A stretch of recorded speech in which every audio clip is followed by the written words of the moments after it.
আসসালামাইকুম সম্মানিত ভিউয়ার্স, আজকে আপনাদের দুইটা গাছ দেখাবো, জারা এবং তাইওয়ান হাইব্রিড গাছ। তাইওয়ান গাছটা নতুন, অনেকের কাছে হয়তো পুরাতন, নাম শুনতে পারেন, কিন্তু তাইওয়ান এবং জারা আমি দুইটা টেস্ট করার জন্য, জারা ওয়ান আগে থেকেই আছে, তাইওয়ান গাছটা নতুন, তো এটা টেস্ট করার জন্য আমি পাশাপাশি দুইটা গাছ চাষ করেছি। দেখুন, এই পাশে হচ্ছে জারা ওয়ান হাইব্রিড গাছ এটা, আর এই পাশে আমি 4টা রো চাষ করেছি হলো তাইওয়ান হাইব্রিড গাছ।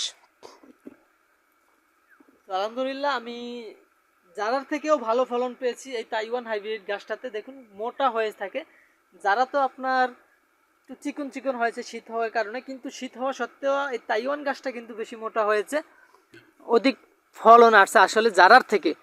জারা তো এমনি মাশাআল্লাহ বাংলাদেশে ভালো ফলন হয়, জারার থেকেও ভালো ফলন হয়েছে তাইওয়ান হাইব্রিড গাছটিতে। তো পরীক্ষামূলকভাবে চাষ করে আলহামদুলিল্লাহ ভালো একটা রেজাল্ট পেয়েছি।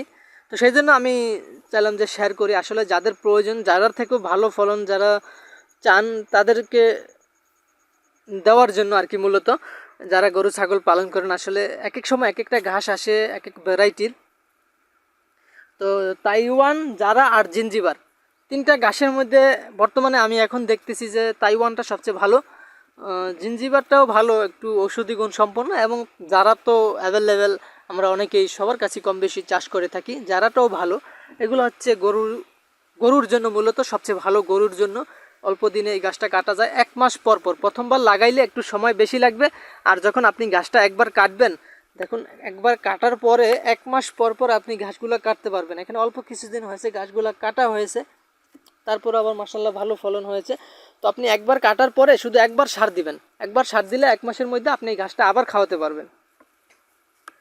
তো গাছটা জারার থেকেও ভালো ফলন, যারা চান আসলে তারা তাইওয়ান হাইব্রিড গাছটা চাষ করতে পারেন। আমাদের কাছে অ্যাভেলেবেল তাইওয়ান হাইব্রিড গাছের কাটিং আছে। আপনারা যদি এই গাছটা সংগ্রহ করতে চান, জারা ওয়ান আছে, তার পাশাপাশি এর থেকে ভালো ফলনের জন্য তাইওয়ান গাছটা কিছুটাও চাষ করে দেখতে পারেন। যদি ভালো মনে হয় আপনি আরও বেশি করে করতে পারেন। তো সেজন্যই আমি গাছটা একটা পরীক্ষামূলকভাবে চাষ করেও ভালো ফলন পেয়েছি, এবং দুটার পার্থক্য কিন্তু বোঝা যায়। দেখুন, যারা একটু চিকন হয়েছে আসলে শীত হওয়ার কারণে, এবং একটু কিছুটা ফুল আসছে, যারাতে বছরে একবার ফুল আসছে শীতের সময়।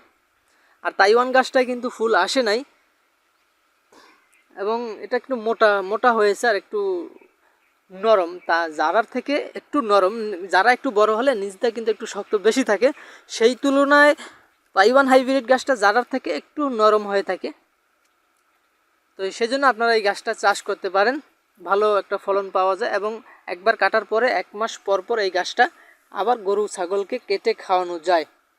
তো যারা শুধু গরুর জন্য সবচেয়ে ভালো আমি মনে করি জারা আর তাইওয়ান, আর যারা ছাগল পালন করেন তাদের জন্য আবার ওই যে পিছনে আমাদের স্মার্ট নেপিয়ার আছে, ওই স্মার্ট নেপিয়ার গাছটা আবার ছাগলে ভালো খেয়ে থাকে, এবং গুয়াতেমালা গাছটাও গরু ছাগল দুটোটাই খেয়ে থাকে। এই ঘাসের কাটিংগুলো আমাদের কাছে আছে, আপনারা চাইলে আমাদের কাছ থেকে এই কাটিংগুলো সংগ্রহ করতে পারেন সারা বাংলাদেশের যে কোনো জায়গায়। তো সকলে ভালো থাকবেন, আল্লাহ হাফেজ।